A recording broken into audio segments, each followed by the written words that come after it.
Master. Big Boss. Welcome to my channel. 3, 2, 1. Let's watch the novel.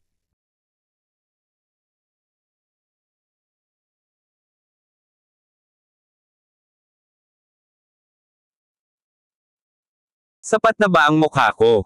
Drake Hendricks. C-16 C-20. At Master Big Boss. Drake, dahil sa normal na pagkilos ni Tess, maaari ba siyang magdulot ng gulo? Nagsalita si Aurelia McCliff na may bahid ng pag-aalala sa kanyang tono. Napahawak siya sa mga sulok ng damit niya, bahagyang nakagat ang labi. Ang kanyang kapatid na babae, na sanay na maging mapagmataas at mapagmataas, ay talagang pabayaan ang mga bagay pagkatapos ng gayong pagkawala ngayon. Si Blossom Hendricks ay nakayuko sa lupa sa malapit, malinaw na hindi pa nakakabawi mula sa pagkabigla.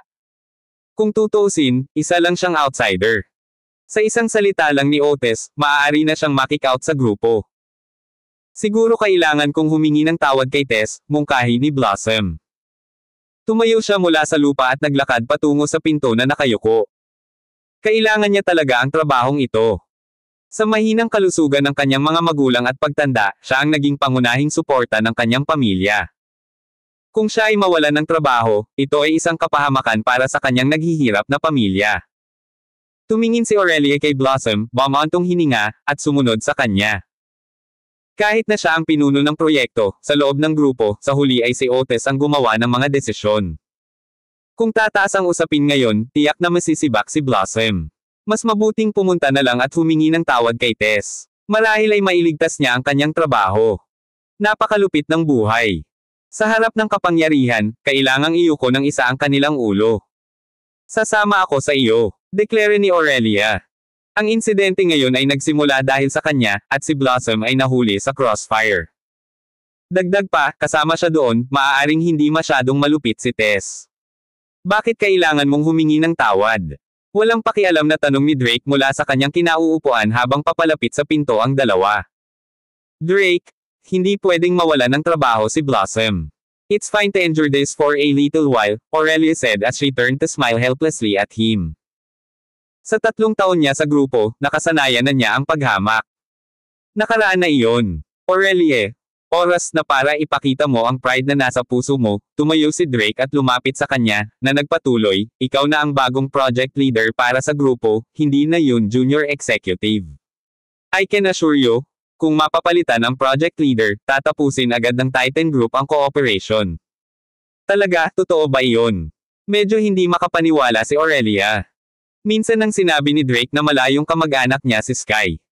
Ngunit isang malayong kamag-anak lamang, maaari ba siyang kumatawan sa Titan Group?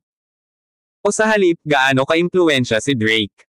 Ilang saglit, nakita niyang medyo hindi pamilyar ang lalaking nasa harapan niya. Ngunit pamilyar sa kanya ang magiliw na tingin sa mga mata nito. Sige. Pagkatapos ng pagpupumiglas sa sarili, hinailan ni Aurelia si Blossom para maupo sa tabi niya. Hanggat kasama ako sa McCliff Group, magkakaroon ka ng lugar dito. Aurelia, napatigil si Blossom sa tabi niya. Sa tingin mo ba ang pag-groveling ay kikita ka ng maluwag? Masyado mong minamaliit ang kagustuhan ng ilang tao na maghiganti, umiling si Drake. Ang kanyang punto ay sinabi, ang natitira ay nasa desisyon ni Blossom. Kung pipiliin niyang tumayo kasama si Aurelia, bibigyan niya ito ng kaunting karagdagang proteksyon. Aurelia, papakinggan kita. Nagpa siya si Blossom na hindi na mag-alinlangan at lumipat ng upuan sa tabi ni Aurelia. Holy crap! Ang maging isang bastard at gayon pa man ay napakamatuwid sa sarili. Dapat maging bukas palad ang mga tao. Kung may ibang natutulog sa iyong asawa, kailangan mong tanggapin ito ng buong puso, di ba? Kung hindi, paano ka magiging isang pinananatiling tao? Thinks she's really something. Kapag napagod sila sa kanya, itatapon nila siya.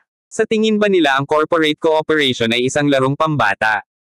Hindi pinansin ng marami ang mga sinabi ni Drake, nagbubulungan pa nga at nangungutya sa isa't isa. Sa kanilang mga mata, tiyak na nagkaroon ng relasyon si Aurelia kay Sky para mapunta sa kanyang posisyon bilang project leader.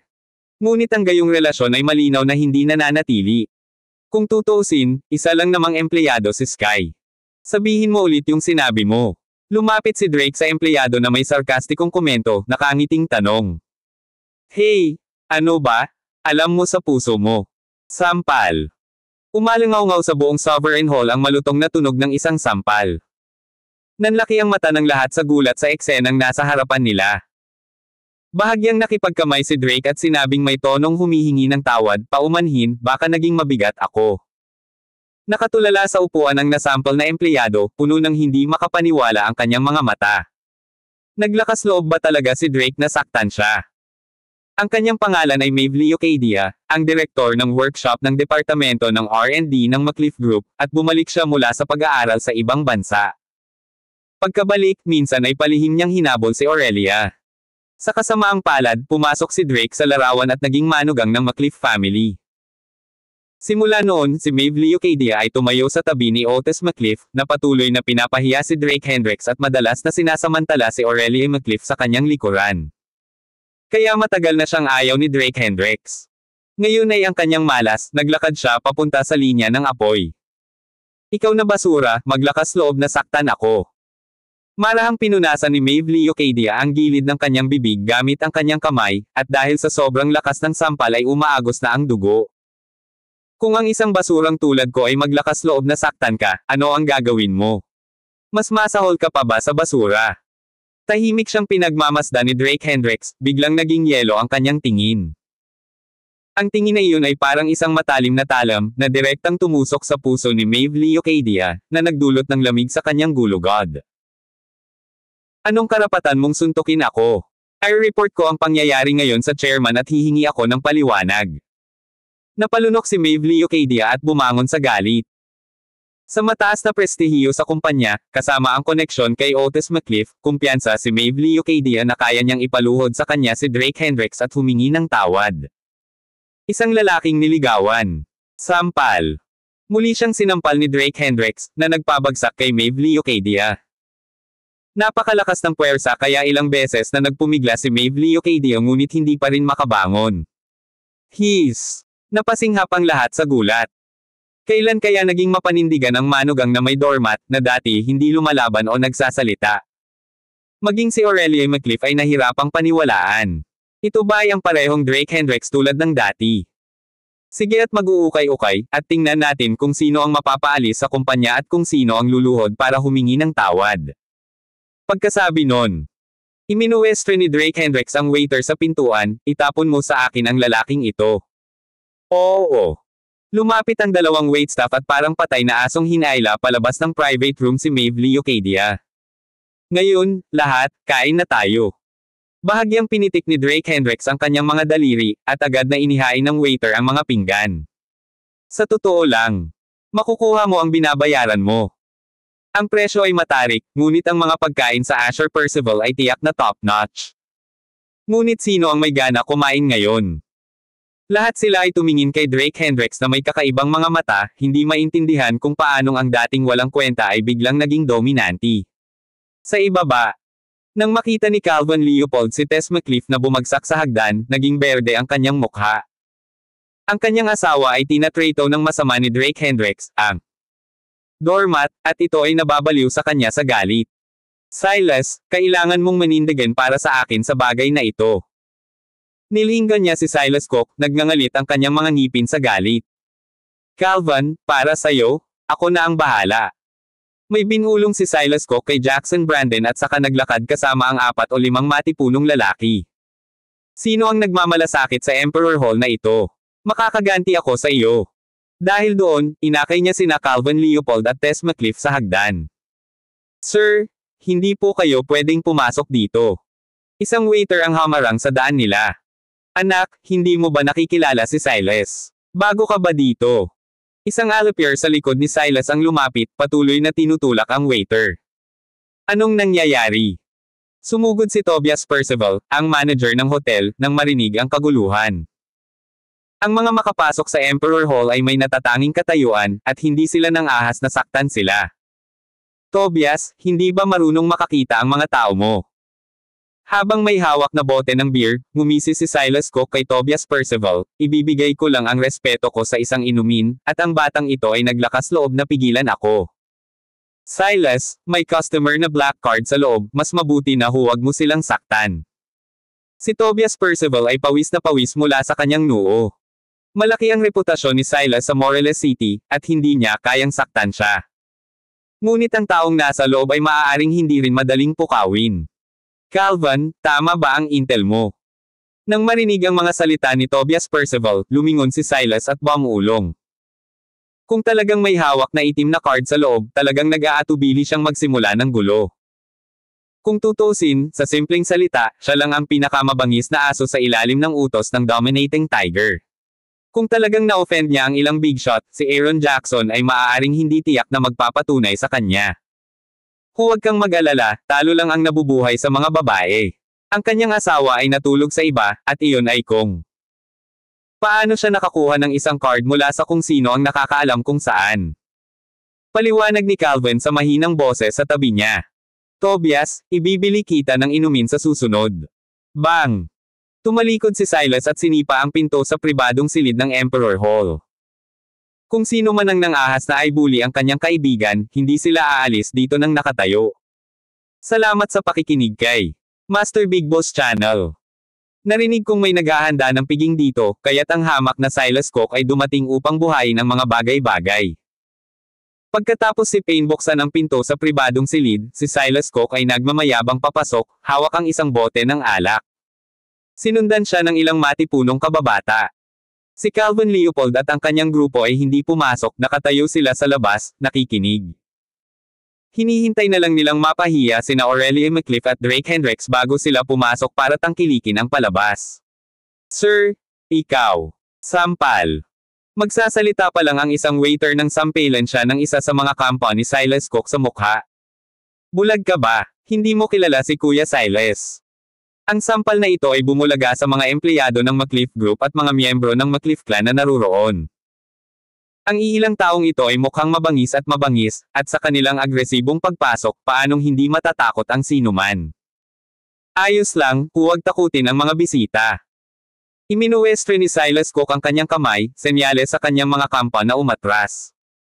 Narito ako ngayon para sa isang dahilan lamang para mag-alok ng inumin sa lahat. Humarap siya sa mesa at pinalo ng putok ang beer na hawak niya. Ngayon, sino ang host? Inilibot ni Silas Cook ang silid at nagtanong. Lahat ng mata ay agad na nabaling kay Aurelia McCliff. Ako. Tumayo si Aurelia McCliff, nakakunot ang kanyang mga kilay habang nakatingin kay Silas Cook, and who might you be?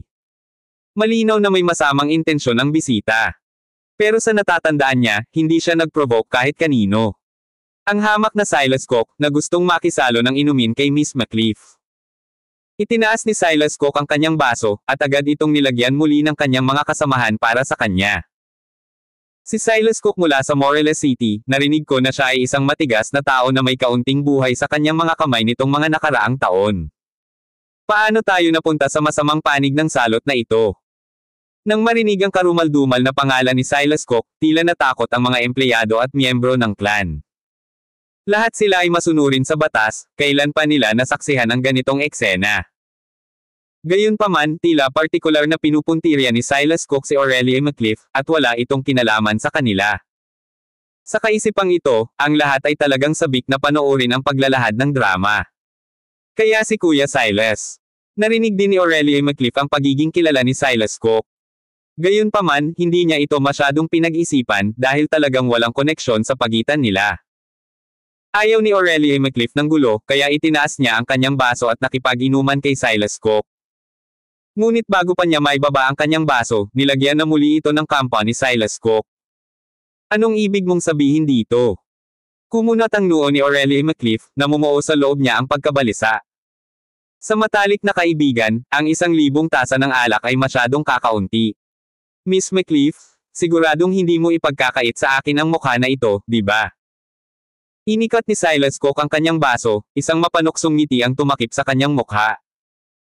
Ang ating kapatid na Silas ay nasa labas at halos maraming taon, at walang sino man ang nang-ahas na huwag igalang siya. Ang huling tao na nang-ahas na hindi humarap kay Brother Silas ay nabalian ng 2 paa. Huwag kang maging walang pagpapahalaga. Ang mga kababata sa likod ni Silas Cook ay nanunuya ng may pananakot, ang kanilang mga salita ay may halatang pagbabanta. Iinom ako para sa kanya. Nang hindi alam ni Aurelia McCliff ang gagawin, tumayo si Drake Hendricks mula sa kanyang tabi at inagaw ang baso. Sino ka sa tingin mo? Nagdilim ang mukha ni Silas Cook, at binasag niya ang kanyang baso sa lupa.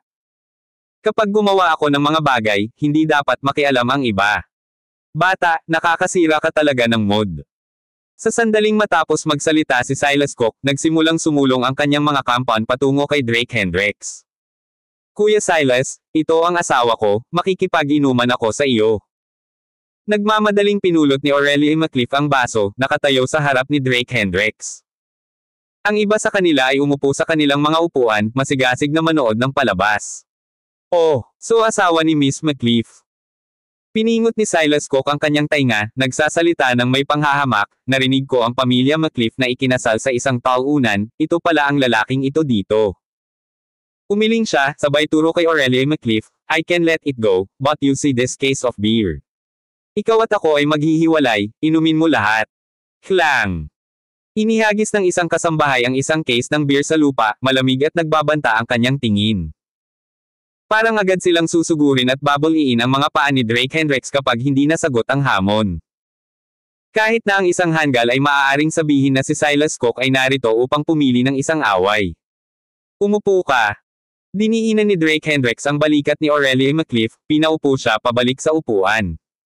Kuya Silas, tama ba? Matagal ko nang narinig ang iyong mahusay na reputasyon. Kinuha ni Drake Hendricks ang isang bote ng beer sa mesa at tinimbang ito sa kanyang kamay. Anak, minamaliit talaga kita. Ang isang lalaki na nabubuhay sa isang babae ay hindi maaaring maging tuwid. Nang marinig ang mga salitang ito, sumilay ang mapang-asar na tingin sa mga mata ni Silas Cook.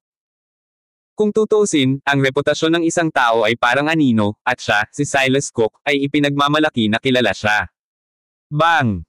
Ngunit sa sumunod na sandali, marahas na inihagis ni Drake Hendricks ang bote. Nang beer sa kanyang kamay, na binasag ito sa mukha ni Silas Cook. Ang napakalaking puwersa ay nagpa-atres kay Silas Cook ng ilang beses, at nagsimulang lumabas ang dugo sa kanyang noo. Fuck! Sa tingin mo kaya mo akong paglaruan? Inilagay ni Silas Cook ang kanyang kamay sa kanyang noo, dahan-dahang pinunasan ang sariwang dugo, at pagkatapos ay dinilaan ito ng kanyang dila. Toy! Isang malamig na tawa ang kanyang pinakawalan at itinuro si Drake Hendricks, kung hindi kita matalo na. Lumpo ngayon, kukunin ko ang apelyido mo. Bang! Biglang isinara ang mga pinto sa Emperor Hall. Natakot kahit na ang mga kumakain. Si Silas Cook ay isang walang awa na tao, at ngayon ay nang-ahas si Drake Hendricks na hampasin siya ng bote ng beer sa ulo. Isang ginaw ang bumaba sa gulugad ng lahat. Kuya Silas, wala kaming kinalaman sa kanya, mangyaring huwag mong ilabas sa amin ang iyong galit. Tumayo ang isang empleyado ng McCliff Group, na may pilit na ngiti. Talagang natatakot siya na si Silas Cook, sa kanyang galit, ay haharapin din siya. Sampal. Pumunta ka sa impyerno, ihinto ang paggawa ng gulo. Sinampal ni Silas Cook ang empleyado sa buong mukha at naglabas ng punyal mula sa kanyang ibabang likod. Anak, dahil naglakas loob kang saktan ako ngayon, pipalayan ko ang mga kamay mo. Drake. Sa sobrang pananabik ni Aurelie McCliff halos umabot na sa lalamunan ng puso, kung talagang magseryoso si Silas Cook, huli na para tumawag ng pulis. Ngayong nakalok na ang pinto ng pribadong silid, walang ideya ang mga tao sa labas kung ano ang nangyayari sa loob. Ito ay isang sitwasyon kung saan ang langit ay hindi tumugon at ang lupa ay hindi makakatulong. Wala lang, minor trouble lang. Tinapik ni Drake Hendricks ang kanyang balikat, senyales kay Aurelie McCliff na huwag mag-alala. Hindi pa niya nasusubok kung gaano kahusay ang kanyang kakayahan mula nang manumbalik ang kanyang memorya. Ngayon na ang isang taong walang pag-iintindi sa kinabukasan ay pumasok, maaari na rin niyang masiyahan ang mga ito. Nakaharap ka sa kamatayan at naglalaro ka pa rin ng matigas na tao. Kaladkarin mo siya dito. Pinunasan ni Silas Cook ang kanyang mga mata, walang tigil ang pag-agos ng mga luha. Beer na may halong dugo, dahilan para duguan at pula ang kanyang mga mata. Naglakas loob kang saktan si Kuya Silas, humihingi ka ng kamatayan. Lumapit ang ilang mga kababata, na inaabot upang hawakan ang braso ni Drake Hendricks. Basag. Tumabi si Drake Hendricks, diretsyong nabali ang braso ng isang underling. Ah! Umalangaw-ngaw sa pribadong silid ang isang sigaw na parang pagkatay ng baboy, ngunit walang balak na tumigil si Drake Hendricks. Ang kanyang kanang paa ay mabangis na sumipa, na damapo ng husto sa dibdib ng kababata. Bang! Lumipad ang buong katawan ng hitman at napahiga sa lupa, dumura ng dugo. Practitioner. Kumunat ang noo ni Silas Cook at parang ahas ang bumaril. Mag-ingat ka. Naalarma na sigaw ni Aurelia McCliff nang makita siyang biglang kumilos. Perpektong timing. Hinawakan ni Drake Hendricks ang isang underling gamit ang isang kamay, at inikot ang kanyang katawan. Perk. Ang kutsilyo ni Silas Cook, tumpak at hindi nagkakamali, ay bumulusok sa katawan ng kababatang iyon. Bang! Sinamantala ang sandali, naghatid ng flying kick si Drake Hendricks sa tadyang ni Silas Cook. Salamat sa pakikinig kay Master Big Boss Channel. Bitek, panipi. Ang tunog ng mga buto ay malinaw na malinaw. Si Silas Cook ay pumulupot sa lupa, ang kanyang katawan ay hindi sinasadyang kumikibot. Samantala, walang tigil sa pag-iyak ang ilan sa kanyang mga compound, puno ng dugo ang kanilang mga katawan. Lahat ay tumingin kay Drake Hendricks na may mga mata na nakakita ng isang halimaw. Kailan naging napakalakas nitong karaniwang tahimik at hindi kapansin-pansing tauunan. Umupo si Aurelia McCliff sa kanyang upuan, ang kanyang tingin ay bakante. Nakatira sa iisang bahay kasama niya sa loob ng 3 taon, bigla niyang naramdaman na hindi niya talaga naiintindihan si Drake Hendricks. Bilang asawa, nabigo nga siya. Ngunit hindi siya dapat maging ganap na ignorante tungkol sa kanyang sariling asawa. Ang kasalukuyang Drake Hendricks ay lubos na naiiba sa dati. Hindi ka ba mahilig uminom? Gusto mo bang uminom hanggang mabusog ka? Yumuko si Drake Hendricks sa ibabaw ng ulo ni Silas Cook at casual na nagbukas ng bote ng beer. Kuya, nagkamali ako. Mabilis ang paghinga ni Silas Cook, namumula na ang mukha nito. Ang sipa na ito ay nabali ng hindi bababa sa 2 sa kanyang mga tadyang. Ang isang tunay na tao ay higit na nakakaalam kaysa kumain ng pagkawala sa harap ng kanyang mga mata, binalak niyang magpanggap na sumusunod sa ngayon at pagkatapos ay tumawag para sa paghihiganti pagkatapos makalabas. Huwag kang titigil. Sasamahan kita ngayon hanggang sa mabusog ka. Ibinuhos ni Drake Hendricks ang beer sa bibig ni Silas Cook kaya pinilit itong inumin. Maya-maya, isang bote ng beer ang naubos. Si Drake Hendricks ay naglabas ng isa pang bote, binuklat ito, at sabay-sabay na ibinuhos sa lalamunan ni Silas Cook. Kuya, nagkamali ako, hindi ko na kaya, hindi na ako makakainom. Gamulong si Silas Cook sa kanyang tagiliran sa lupa, walang tigil na pagsusuka. Mabilis na bumuhos ang serbesa, na agad na lumilikha ng mga bula sa kanyang tiyan, kaya hindi niya napigilan ang pagsusuka. Pero bago pa siya makatapos, muling nagsalin ng beer si Drake Hendricks sa kanyang bibig. Sobra na yan. Napalunok ang mga nanunood at nakaramdam ng lamig sa kanilang mga gulugod. Hindi na ito ang Drake Hendricks na binubuli araw-araw, para siyang buhay na yama. Sa isang iglap, naubos na ang 10 bote ng beer. Nakahiga si Silas Cook sa lupa na may maputlang mukha, sa paghihirap. Ngayon ay talagang hinihiling niya ang kamatayan. Mas gugustuhin niyang mamatay ng minsanan kaysa magdusa pa. Kumalabog ang kanyang tiyan na parang binabaligtad, at nakaramdam siya ng kirot na parang kirot. Ang liit na kapasidad para sa alak, at nagsasalita ka tungkol sa pag-inom sa nilalaman ng iyong puso. Tumayo si Drake Hendricks, tinapakan ang mukha ni Silas Cook. Aking babae, nang ahas ka bang yayain siyang uminom?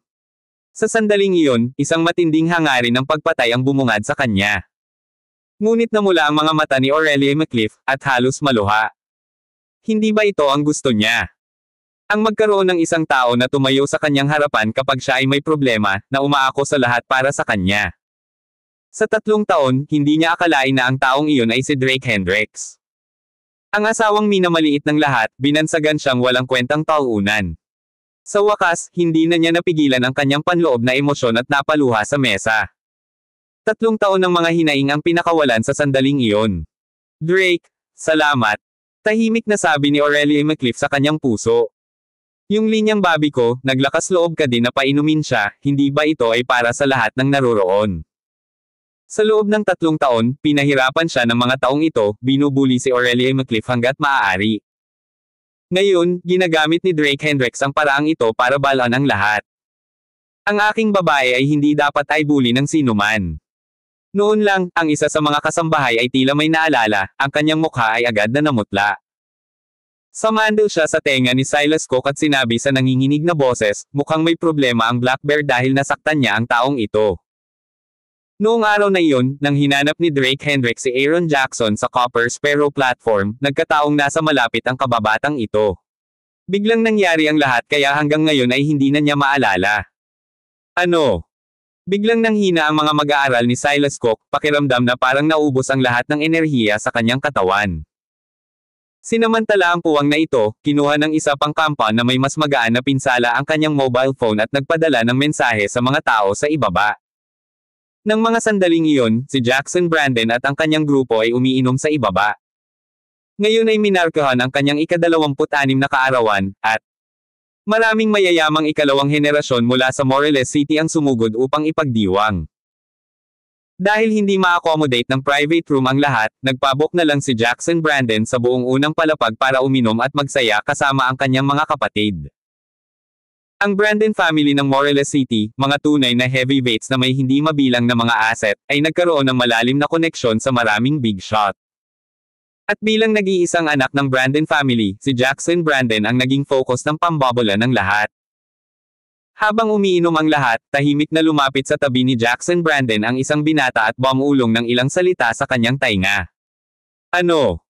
Inilapag ni Jackson Brandon ang baso ng alak sa mesa, isang malamig na liwanag ang kumikislap sa kanyang mga mata. Boss, anong nangyari? Ilang kabataang pinakamalapit sa kanya ang nakadama ng mali at mabilis na nagtanong. Si Silas Cook ay binugbog sa itaas. Bahagyang bumantong hininga si Jackson Brandon at natatawang sinabi sa lahat ng nasa mesa, lasing na kasama ko si Silas Cook, at ako, si Jackson Brandon, ay hindi maaaring umupo at huwag pansinin ito. Dahan-dahan siyang tumayo, at may nagsuot agad ng coat sa balikat niya. Tama, kilala ang ating Jackson Brandon sa kanyang natatanging katapatan. Sino sa Moreles City ang hindi nakakaalam niyan? Hindi makapaniwalang may nang-ahas na gumawa ng kaguluhan sa ilalim ng ilong ng tigre. Agad na sumabog sa daldala ng mga binata. Ilang beses na silang nagiinuman, na ang bawat isa ay nagpapakita ng lasing na mukha, ngayon ay mas mapusok kaysa dati. Kasama si Jackson Brandon dito, kahit sino pa ang kabilang partido, mabubugbog lang sila. Pupunta tayo pagkatapos. Palaging may ngiti sa mukha ni Jackson Brandon, walang pakialam sa katayuan ng ibang tao bago siya. Ang reputasyon bilang pinakapangunahing young master ng Moreles City ay hindi ibinigay ng walang kabuluhan. Sa pagsasamantala sa alak, maaari niyang ipakita ang kanyang kakayahan habang mukhang mapagbigay at tapat. Bakit hindi niya samantalahin ang pagkakataon? Bukod dito, sa pananaw ni Jackson Brandon, ito ay puro kasiyahan para sa kanyang sarili. Tara na. 12 ng mga tao ang nagmamayabang patungo sa Emperor Hall. Bang! Ang mga pinto sa Emperor Hall ay sinipa sa pangalawang pagkakataon. Narinig mo bang may nanakit sa kaibigan ko? Tahimik na naglakad si Jackson Brandon sa pribadong silid, nakatikip sa kanya ang isang Amerikana at isang sigarilyong nakalawit sa kanyang mga labi, ang kanyang mga mata ay hindi direktang nakatingin sa sinuman sa loob ng silid. Pagkasabi nun, 12 ng tao ang biglang bumuhos. Ang mga taong ito ay namumula na may layuning pumatay, amoy alak. Ang mga empleyado ng McCliff Group, na wala na sa mood kumain, ay umupo sa kanilang mga upuan na nanginginig sa takot. Sinong mag-aakala na ang hapunan ay istorbohin ng mga halimaw? Kahit na hindi nila nahulaan ang pagkakakilanlan ni Jackson Brandon, ang kapaligiran lamang ay sapat na upang sabihin na hindi sila nakikipag-usap sa isang taong magaan. Silas Cook, anong nangyari? Tumingin si Jackson Brandon sa ibaba upang makita si Silas Cook na nakahandusay sa lupa. Sa sandaling iyon, mapatla ang mukha ni Silas Cook, at nagkalat sa paligid niya ang mga basag na bote ng beer. Ang iba naman ay hindi na gumanda, bawat isa ay namimilipit sa sakit sa sahig. Mr. Brandon, nahulog ako sa sarili ko, wala lang. Huminga ng malalim si Silas Cook, sinubukang pilitin ang isang ngiti sa kanyang mukha. Tiyak na alam niya ang tungkol sa Dominating Tiger affair. Kung na-offend niya ulit si Drake Hendricks, baka ma-eliminate lang siya ni Aaron Jackson mismo. Sa sandaling binigkas niya ang mga katagang ito, hindi lang ang mga taga-McCliff family ang nagulat, kundi si Jackson Brandon din mismo ang nagulat. Nabugbog ng ganoon at walang lakas ng loob na umutot, ito rin ba ang Silas Cook? Nakilala sa kanyang pagiging matapang at palaban. Sa akin dito, ano ang kinatatakutan mo? Kahit na ang emperador mismo ang sumakit sa iyo, papaluhod ako sa kanya at hihingi ng tawad sa iyo, seryosong sabi ni Jackson Brandon, at may kakayahan siyang gawin iyon. Ang implicature ay para kay Silas Cook na magsalita ng buong tapang ng walang pag-aalala. Mr. Brandon, naging pabaya lang talaga ako. Pilit na giit ni Silas Cook. Nagawa niyang magpadala ng text kay Dominating Tiger nang hindi napapansin. Nang iba, umaasang mabawi ang kanyang mga pagkakamali.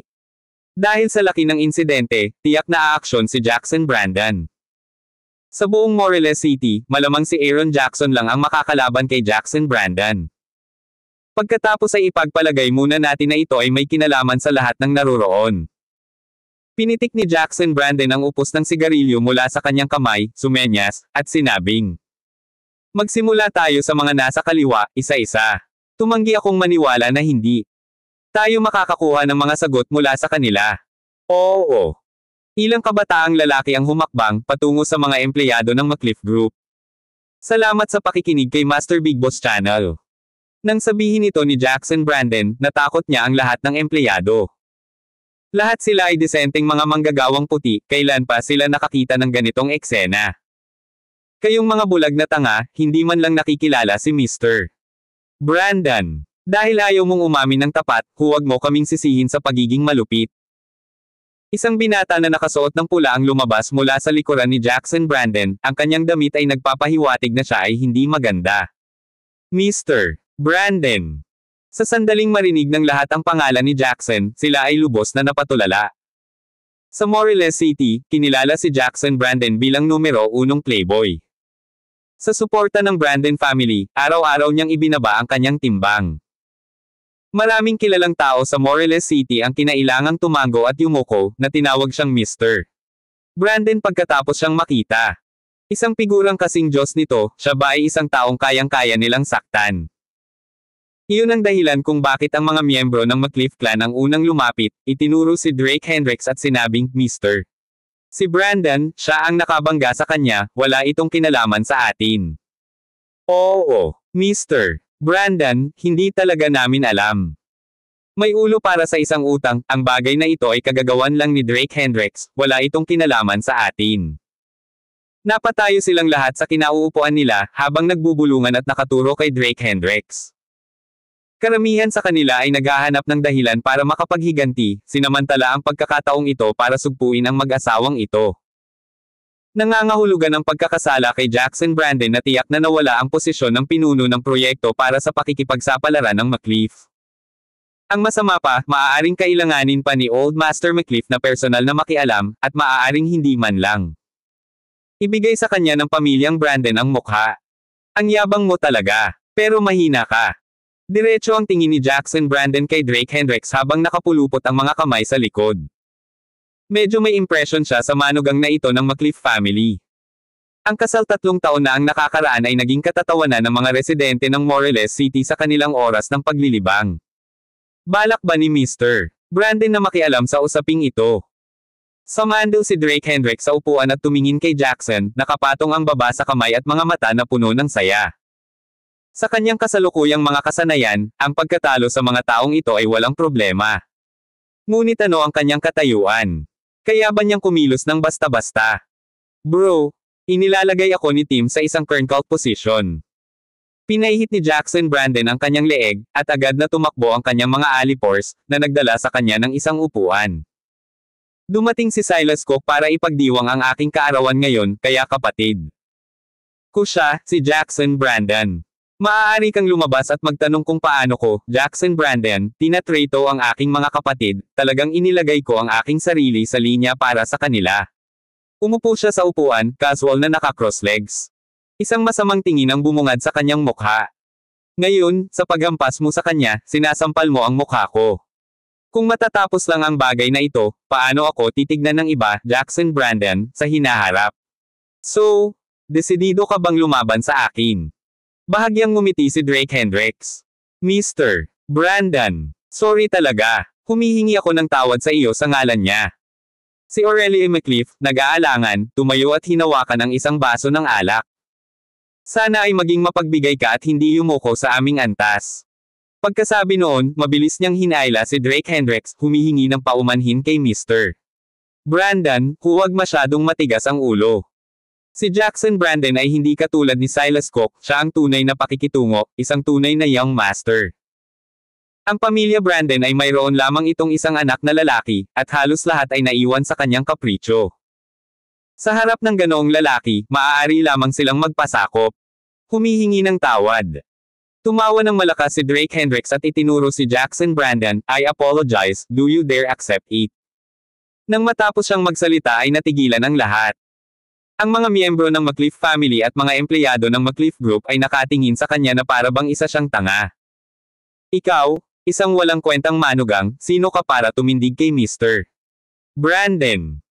Nang makarecover na si Jackson Brandon, tumawa siya ng malakas sa kanyang upuan na nakayuko pasulong at paatras. Pagbalik sa kanyang mga alipors, natatawang tanong niya, tama ba ang narinig ko? Talagang sinasabi ng lalaking ito na hindi ako mangangahas na tanggapin. Siya ang unang nangahas na makipag-usap sa ating Mr. Brandon ng ganoon. Ito ang pinaka-nakakatawang biro na narinig ko sa buong taon. Sa Moreles City, may naglalakas loob na hamanin si Mr. Brandon. Nakakainsulto ang mga binata na parang narinig lang nilang biro. Nagmula sila sa mga kilalang background, bawat isa ay may matatag na family history. Pero sa harap ni Jackson Brandon, hindi pa ba nila kailangang umasal na parang aso? Kung gayon, ayusin natin ng maayos ang account na ito. Biglang nagdilim ang mukha ni Jackson Brandon, at ang kanyang boses ay may dalang pagpatay na layunin. Mabilis na pinalis ng grupo ng mga binata sa likuran niya ang mga ngiti sa kanilang mga mukha, na handang kumilos anumang oras. Kaarawan ko ngayon, kaya naisipan kong bigyan ka ng pagkakataon, sabi niya. Tumayo siya, nakatitig ng diretso kay Drake Hendricks, itinuro ang espasyo sa pagitan ng kanyang mga binti, gapangin mo rito, at iiwan kita ng isang paa. Bilisan mo. Mamaya, hindi lang paa ang hindi mo may iligtas, maging ang mga braso mo. Ang ating mahal na si Jackson Brandon ay mapagbigay. Huwag mawala ng pahalagahan ito. Ilipat ito, at huwag pilitin ang mga kapatid na kumilos. Matapos maipaliwanag ni Jackson Brandon ang kanyang paninindigan, ang mga sayan na ito ay lumapit kay Drake Hendricks na may mapanuksong mga mukha. Bilisan mo. Lumuhad ka at humingi ng tawad kay Mr. Brandon. Basura ka, ano ang ipinakikita mo? Ngayon ay kinaladkad mo kaming lahat ihi. Eksakto, isang jinx, isang walang kwenta. Nang makita ang mga bagay na papunta sa timog, agad na tinalikuran ng mga miyembro ng McCliff family si Drake Hendricks, sabik na ihiwalay ang kanilang mga sarili mula sa kanya sa unang pagkakataon. Drake, anong gagawin natin? Ibinaba ni Aurelia McCliff ang kanyang baso, namutla ang kanyang mukha. Bakit hindi ko tawagan si Lolo at hilingin sa kanya na tulungan tayo? Sa kasalukuyang sitwasyon, tanging si Zaid McCliff lang ang maaaring magamit pa rin. Pero masasaktan ba niya ang Brandon family para sa kanya? Miss, bakit mo ibinaba ang baso mo? Hindi ka pa nagtotoast sa akin. Tiningnan ni Jackson Brandon si Aurelia McCliff, isang kurba na lumilitaw sa sulok ng kanyang bibig. Aaminin niya, talagang napakaganda ni Aurelia McCliff, lalo na ngayon sa suot nitong gusyelo na damit na lalong nagpatingkad sa kanya. Alam mo ba kung bakit labis na nagdusa si Silas Cook? Tumayo si Drake Hendricks, unti-unting nawala ang ngiti sa kanyang mukha. Dahil siya ay naglakas loob na gawing toast ang aking babae, sabi niya. Hindi pa man siya nakakatapos magsalita ay isang malamig na aura ang bumungad sa kanya. Mukhang hindi ka iiyak hanggat hindi mo nakikita ang kabaong. Mahigpit na sinabi ni Jackson Brandon, balilin ko ang iyong mga paa at gagawin kang gumapang sa lupa, pinapanood ang kanyang toast sa akin. Sa Moreles City, lahat ay tetango-tango at yumuyuko nang makita siya. Ngunit ngayon sa Asher Percival, may nangahas na hindi siya igalang. Si Jackson Brandon ay nagngangalit sa loob. Dahil sa alak, kumilos siya ng mas walang ingat, tiwala na aayusin ng pamilya Brandon ang anumang gagawin niya. Subukan natin. Marahan na tumawa si Drake Hendricks, biglang kumuha ng bote ng beer, at binasag ito sa ulo ng pinakamalapit na binata. Drake. Bulalas ni Aurelia McCliff, kung si Drake Hendricks ay nagsimula ng isang away. Kung gayon walang pagkakataon na maibalik ang mga bagay. Bugbugin siya hanggang mamatay. Kukunin ko ang pagkahulog. Kumunat ang noo ni Jackson Brandon, namumuo ang galit sa kanyang puso. Ang hampasin ng isang tao sa harap niya ay talagang isang hangarin ng kamatayan. Bang! Noon lang, ang pinto ng pribadong silid ay sinipa sa ikatlong pagkakataon. Sino ba ang nagdudulot ng kaguluhan sa negosyo ni Mr. Brandon? Tumalikod ang isa sa mga binata at sumigaw patungo sa pintuan. Ngayon, ganap na walang takot na may alkohol sa kanilang sistema, hindi sila natatakot sa langit o lupa. How dare you talk to Aaron Martin ng ganyan? Mula sa mga bagong dating, isang matipunong lalaki ang humakbang at nag-iisang binuhat ang binata. Mas mabuting isipin ang iyong dila sa hinaharap, o baka mabali ko lang ang iyong leeg. Ang matipunong lalaki, parehong malakas at matipuno, ay hinawakan ang binata sa itaas ng walang kahirap-hirap gaya ng isang agila na nakahawak sa isang sisiw, na tinatakot siya sa malamig na pawis. Jabari, bitawan mo siya. Inayos ng lalaking nangunguna sa mga bagong dating ang kanyang kurbata at iwinasiwas ang kamay. Scram! Sa isang malakas na pagtulak, pinatumba ni Jabari ang binata sa lupa. Nangunguna sa tigre. Nandito ka ba para maghiganti sa ngalan ni Silas Cook? Lumingon si Jackson Brandon at napagtanto na ang nakatayo sa pintuan ay walang iba kundi ang katulong ni Aaron Jackson na dominating tiger. Salamat sa pakikinig kay Master Big Boss Channel. Si Silas Cook ay isa sa mga tauhan ni Aaron Martin. Alam ng lahat sa Morelos City na sa likod ni Aaron Martin ay nakatayo si Aaron Jackson. Ngayon, si Silas Cook ay malubhang nasugatan, at si Aaron Martin ay dumating kasama ang kanyang mga tauhan, galit at nananakot. Naniniwala si Jackson Brandon na narito siya upang ipaghiganti si Silas Cook. Maging ang mga miyembro ng McCliff Clan ay ganoon din ang naisip. Aaron Martin, ang mismong pag-iral na pumapatay ng hindi kumukurap. Nagkatinginan ng mga miyembro ng clan, tanging kawalan ng pag-asa at kawalan ng kakayahan ang nakikita sa mga mata ng isa't isa. Para lang sa kainan, anong klaseng bathala ang na-provoke nila. Ngunit ngayon, hindi sila makaalis. Mister, nandito rin si Brandon. Tinanggal ni Aaron Martin ang kanyang salaming pang-araw, lumakad ng nakangiti, at inilahad ang isang kamay.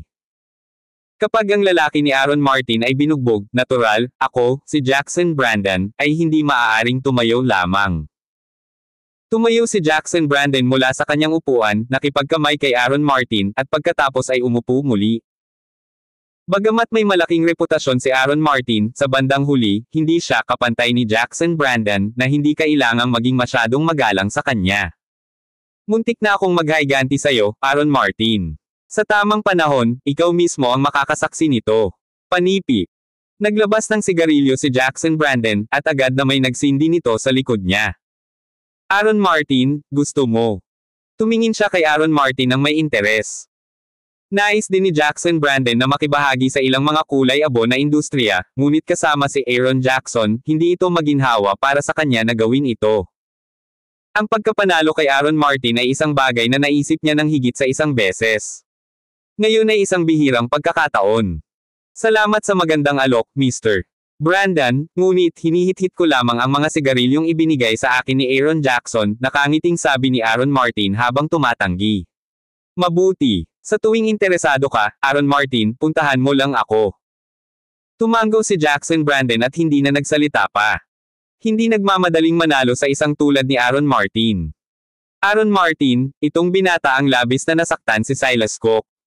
Tinuro ni Jackson Brandon si Drake Hendricks.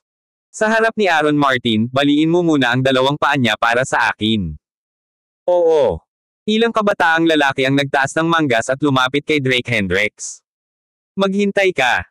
Maya-maya lang, tumayo si Aaron Martin at dahan-daang lumapit kay Silas Cook. Ngayon si Drake Hendricks ay parang patay na. Nakakasakit kay Jackson Brandon at Aaron Martin ng sabay, talagang iniisip niya na napakahaba ng buhay niya. Kung magkamali, baka madrag din si Aurelia McCliff. Ang mga miyembro ng pamilya McCliff ay natutuwa, ang kanilang mga mukha ay puno ng panunuya. May itsura din si Jackson Brandon na nanunood ng isang palabas. Si Aaron Martin ay kilala bilang walang awa at walang awa. Sa pagkakataong ito, ang sarili niyang lalaki ang nabugbog, tiyak na hindi niya ito papakawala ng madali. May conflict ka ba sa kanya? Malamig na tanong ni Aaron Martin. Gayunpaman, sa pandinig ng iba, may naramdaman. Mahalaga ba kung sino ang nakipag-away kung kanino? Ang mahalaga ay ang isa sa mga tauhan ni Aaron Martin ay nabugbog at nabugbog ng napakatindi. Aaron Martin, ako. Bang! Bago pa matapos magsalita si Silas Cook, sinipa siya ni Aaron Martin. Spurt. Malakas ang sipa, na direktang nagdulot ng pagluwa ng dugo ni Silas Cook. Natahimik ang pribadong silid, napakatahimik na may naririnig kang pagbagsak ng pin. Natigilan ang lahat, hindi maintindihan ang nangyari. Aaron Martin, anong ibig mong sabihin dito? Napakunot noo si Jackson Brandon, ibinagsak ang kanyang sigarilyo sa lupa. Malubhang nasugatan na si Silas Cook, bakit bibigyan pa siya ni Aaron Martin ng dagdag na sipa? At ang lakas nito ay napakalakas. Bulag ang nasasakupan ko at naabala si Kuya Hendrix. Patawarin mo kami. Hindi pinansin ni Aaron Martin si Jackson Brandon at Thump lumuhad sa harap ni Drake Hendrix. Halos lumuwa ang eyeballs ng lahat. Morelos City Dominating Tiger, ang nangungunang assistant ni Aaron Jackson. To think kailangan niyang lumuhad sa harap ng isang walang kwentang bagay ngayon. Aaron Martin, anong ibig mong sabihin dito? Nagmamadaling tumayo si Jackson Brandon sa kanyang upuan at mabilis na naglakad papunta sa gilid ni Dominating Tiger. Bumangon ka, hindi mo alam ang bagay na ito, hindi kita masisisi. Ikinaway ni Drake Hendrix ang kanyang kamay, at agad na tumayo si Dominating Tiger. Anong tinatitigan mo? Ay drag ang basurang ito para sa akin, dali. Palibhasay na patawad na ni Drake Hendrix, ang Dominating Tiger ay tila lubos na gumaan. Gamit ang kanyang kamay, maraming tao ang agad na sumugod at kinaladkad si Silas Cook. Bagamat hindi siya malinaw tungkol sa relasyon ni Drake Hendrix at Aaron Jackson, ang katotohanang personal na kumilos si Aaron Jackson ay nangangahulugan na hindi ito maliit na bagay. Aaron Martin, siya ba ay isang kakilala mo? Nagdilim ang mukha ni Jackson Brandon, at naging hindi kaaya-aya rin ang tono nito. Itong si Kuya Hendrix ay kaibigan ng ating Aaron Jackson. Ang aking mga nasasakupan ay bulag at nasaktan si Kuya Hendrix. Ang swerte niya at hindi siya nabugbog hanggang mamatay. Pagkatapos magsalita, diretsyong naglakad si Dominating Tiger papunta kina Drake Hendrix at Aurelia McLeaf. Bro, hipag, ihahatid na kita pa uwi. Okay. Hindi pa lubos na naiintindihan ni Aurelia McLeaf ang nangyayari. Iyon ay Dominating Tiger pagkatapos ng lahat. Para talagang lumuhad sa asawa niya. Nilinggan niya si Drake Hendrix at nakita niya ang ngiti sa mukha nito. Na parang inaasahan na niya ito sa lahat ng panahon. Sandali. Nagyelo ang tingin ni Jackson Brandon. Dahil naayos na ang isyu ni Silas Cook, hindi ba dapat ay ayusin na natin ang sarili nating mga marka? Ang malamig niyang mga mata ay tumingin kay Drake Hendrix, at mahigpit niyang pinagdikit ang kanyang mga kamay. Ang lantarang insultuhan siya, si Jackson Brandon, ay una para kay Drake Hendrix. Kung hindi niya tinuruan ng leksyon si Drake Hendrix, magiging katatawanan siya ng buong Morelos City. Sinabi ko na sa iyo noon, ang mukha ko ay isang bagay na hindi mo kayang bayaran. Napangiti na lang si Drake Hendrix, puno ng pang-aalipusta ang mga mata. Mr. Brandon, ituring itong isang pabor para sa akin, Dominating Tiger, at hayaan mo ito para sa ngayon. Ang nangingibabaw na Tiger ay tumingin kay Jackson Brandon na may determinadong ekspresyon. Maaaring malaki ang impluwensya niya, Jackson Brandon, ngunit hindi ito kumpara sa pressure ni Aaron Jackson. Huwag mong isipin na dahil lang sa may Dominating Tiger kang sinusuportahan, kaya mo akong kausapin ng ganyan. Itinuro ni Jackson Brandon si Drake Hendrix, binibigkas ang bawat salita. Ngayon, walang mukha ang gagawa, dapat mong iwanan ang iyong mga paa. Panipi. Hindi pa man siya nakapagsalita, nagkukumpulan na ang mga binata. Paano kung ipilit kung protektahan siya? Ang nangingibabaw na tigre ay nakatayo sa harap ni Drake Hendrix na may parehong malungkot na ekspresyon. Ngayon, kahit na ang buhay niya ay kabayaran, kailangan niyang protektahan si Drake Hendrix. Kung hindi, kung nagalit si Aaron Jackson, hindi siya magkakaroon ng tahimik na buhay. Ang pagkamatay ng Black Bear ay malinaw sa isipan ng Dominating Tiger. Sinasadya ba akong kalabanan ni Aaron Martin? Tumangala si Jackson Brandon, dumilim ang mukha. Iginagalang kita sa pamamagitan ng pagtawag sa iyo na Aaron Martin. Pero kung hindi, ano ka ba? Whoosh! Ang mga taong sumusunod sa Dominating Tiger ay agad na sinugod, hinarap ang mga kabataan. Lalong lumalim ang amoy ng pulbere, dahil ang magkabilang panig ay nasa bingit na ng pag-aaway, na handang mag-apoy. Si Aurelia McLeaf ay lubos na natakot. Kailan pa siya nakakita ng ganoong eksena? Nangunguna sa tigre, ang iyong mukha ay hindi sapat na halaga. Si Jackson Brandon ay sumasenyas ng engrandi. Ang sino mang maglakas loob na pigilan ako ay bugbugin hanggang mamatay. Pero noon lang. Bang! Ang pinto ng pribadong silid ay sinipa sa ika-4 na pagkakataon. Isang lalaking nakasuot ng puti ang pumasok na mabagal, kalmado ang mukha, may bitbit na hangin ng isang maginoo, ngunit banayad din na nagpapakita ng kalupitan. Jackson Brandon, iniisip ko kung sapat ba ang halaga ng mukha ko. Sunod na kabanata. Salamat sa pakikinig kay Master Big Boss Channel.